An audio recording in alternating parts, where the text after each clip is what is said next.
नाजरीन, आप देख रहे हैं आली न्यूज़ में आपका मेज़बान चौधरी फजल रहमान। पाकिस्तान के ज़ेर कब्ज़ा कश्मीर के ज़िला मेंबर की तहसील समानी का इलाका पूना यूनियन कौंसिल, जहां पे रोड की तामीर जो सबसे दरीना मुतालबा रहा इस हल्का के लोगों का, और इसको पॉलिटिकली भी बहुत ज़्यादा इस्तेमाल किया गया, लेकिन काम अब शुरू हुआ चाहता है।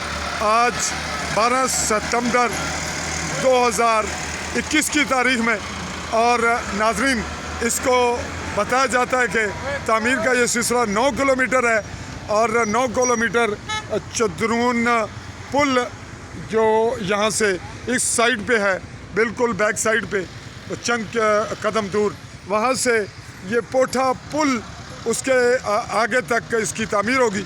9 किलोमीटर में 37 करोड़ से ज़ायद की रकम का ये प्रोजेक्ट है।